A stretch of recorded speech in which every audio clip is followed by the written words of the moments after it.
एक ऐसा दिव्य स्वरूप जिनके दर्शन मात्र से भक्तों के हृदय में भक्ति भावना की ज्योत जल उठती है।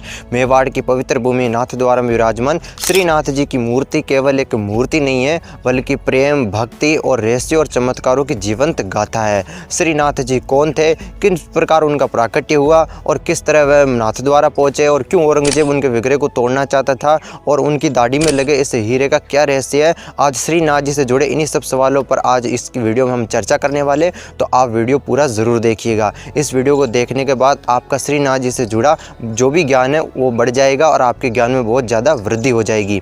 इसलिए आप वीडियो पूरा ज़रूर देखिएगा, आपको श्रीनाथ जी से जुड़ी A to Z जानकारी मिलने वाली है। तो चलिए आज के इस वीडियो को शुरू करते हैं। श्रीनाथ जी भगवान श्री कृष्ण के 7 साल के बाल स्वरूप में हैं। यह स्वरूप उस समय का प्रतीक है जब भगवान श्री कृष्ण ने अपनी कनिष्ठ अंगुली पर गोवर्धन पर्वत को उठाया था। यह घटना द्वापर युग में घटी थी, जब भगवान श्री कृष्ण ने इंद्र के प्रकोप से गोकुल वासियों की रक्षा करने के लिए गोवर्धन पर्वत को अपनी कनिष्ठ अंगुली पर उठाया था और गोवर्धन पर्वत को उठाकर सारे गोकुल वासियों की रक्षा की थी। तो ये जो श्रीनाथ जी का स्वरूप है वह इसी स्वरूप का है, यानी कि जब भगवान श्री कृष्ण ने गोवर्धन पर्वत उठाया था तो उनके इसी रूप को श्रीनाथ जी के रूप में पूजा जाता है। तो दोस्तों ये तो आपने जान लिया कि श्रीनाथ जी कौन थे।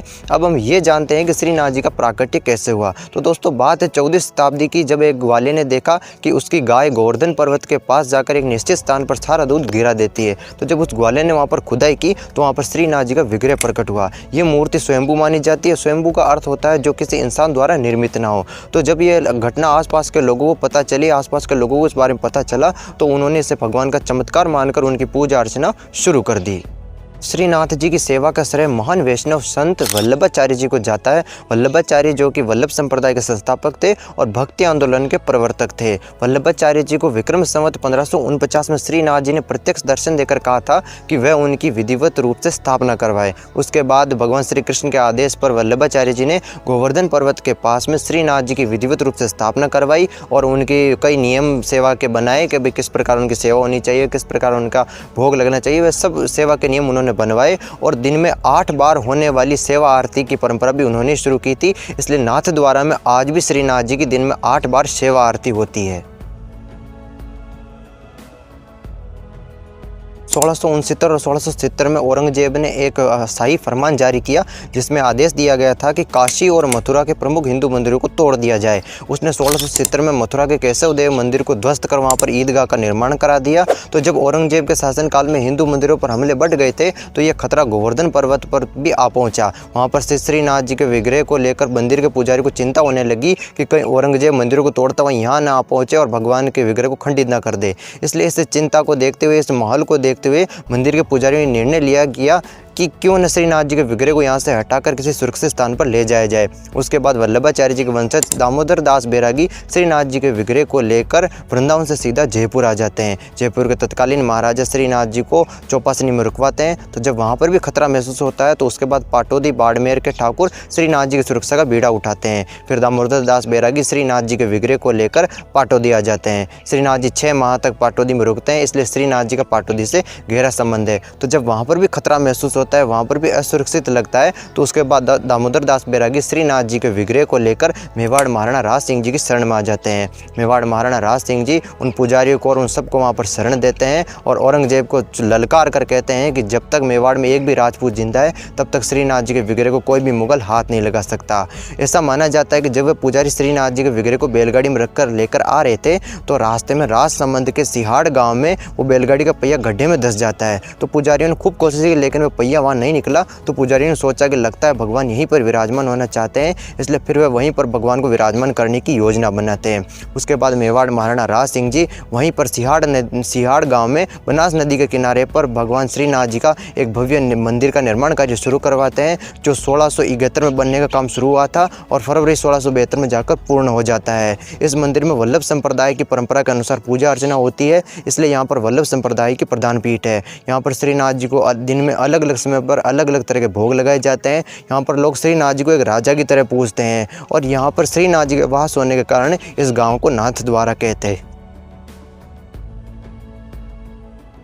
जब औरंगजेब हिंदू मंदिरों को तोड़ता हुआ नाथद्वारा पहुंचता है और भगवान के विग्रह को खंडित करने के उद्देश्य से मंदिर में प्रवेश करता है, वैसे वे अंधा हो जाता है, उसकी आंखों की रोशनी चली जाती है। फिर अंत में औरंगजेब भगवान के मंदिर की जो सीढ़ियाँ है उन सीढ़ियों को अपनी दाढ़ी से साफ कर माफ़ी मांगता है, तब उसकी आंखें ठीक होती है। तब से ये घटना एक परंपरा बन गई। इसलिए आज भी नाथद्वारा में धुलंडी के दिन बादशाह की सवारी निकाली जाती है, जिसमें एक व्यक्ति को नकली दाढ़ी मूंछ लगाकर, मुगल पोशाक पहनाकर, आंखों में काजल डालकर और हाथों में श्रीनाथ जी की तस्वीर देकर उसकी पालकी में सवार करके पूरे मोहल्ले में बादशाह की सवारी निकाली जाती है। लोग बाग पालकी में सवार उस बादशाह को गालियाँ देते हैं, उसे खरी खोटी सुनाते हैं। उसके बाद जब बादशाह की सवारी पूरे मोहल्ले में घूम फिर कर श्रीनाथ जी के मंदिर में पहुंचती है, तो श्रीनाथ जी के मंदिर में जो सूरज पोल है, तो सूरज पोल के बाहर जो 9 सीढ़ियाँ हैं, उन 9 सीढ़ियों को बादशाह उल्टा उतरता हुआ अपनी दाढ़ी से साफ करता है। तो जब औरंगजेब भगवान से माफ़ी मांग लेता है, तो उसके बाद जब औरंगजेब की माँ को इस बारे में पता चलता है, तो वह श्रीनाथ जी को एक बेशकीमती हीरा भेंट करती है, जो आज भी श्रीनाथ जी की दाढ़ी में लगा हुआ है, जैसा कि आप इस फोटो में देख सकते हैं। इस धूर्त औरंगजेब ने हमारे कई हिंदू मंदिरों को तोड़ा,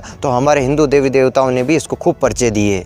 श्रीनाथ जी के मंदिर के ऊपर 7 रंग की ध्वजा लहराती रहती है, इसलिए श्रीनाथ जी को 7 ध्वजा का नाथ भी कहते हैं। श्रीनाथ जी के मंदिर को हवेली कहते हैं। अच्छा, श्रीनाथ जी के मंदिर को हवेली क्यों कहते हैं? तो देखिए, जब मुगलों का शासनकाल था तो होता क्या था कि मुगल सेना जहाँ से भी गुजरती थी, वहाँ के आसपास जितने भी हिंदू मंदिर होते थे उनको वह तोड़ देती थी। इसलिए श्रीनाथ जी के मंदिर को एक हवेली के रूप में डिज़ाइन किया गया है, ताकि मुगल सेना जब भी वहाँ से गुजरे तो वो उन्हें एक मंदिर न लगकर एक हवेली लगे और वह उसे तोड़े नहीं। श्रीनाथ जी के यहाँ पर अन्नकूट महोत्सव प्रसिद्ध है। अन्नकूट महोत्सव जिसमें श्रीनाथ जी को 56 प्रकार का भोग धराया जाता है। श्रीनाथ जी के विग्रह के पीछे एक पर्दा लटकाया जाता है, जिसे पिछवाई कहते हैं, जिस पर भगवान श्री कृष्ण के बाल रूपों का चित्रांकन होता है। यहाँ पर भीलों के द्वारा चावल लूटने की परंपरा भी है, और यहाँ पर लोग जब भी जाते हैं तो हाथ में चावल लेकर जाते हैं, और लोगों की ऐसी मान्यता है कि चावल में उन्हें भगवान के दर्शन होते हैं। अब चूँकि यहाँ पर भगवान श्रीनाथ जी 7 साल के बाल रूप में है, इसलिए ठाकुर जी को रिझाने के लिए लोग बाग चांदी के छोटे छोटे तोते और छोटे छोटे गायें लेकर जाते हैं, ताकि वे ठाकुर जी को रिझा सकें।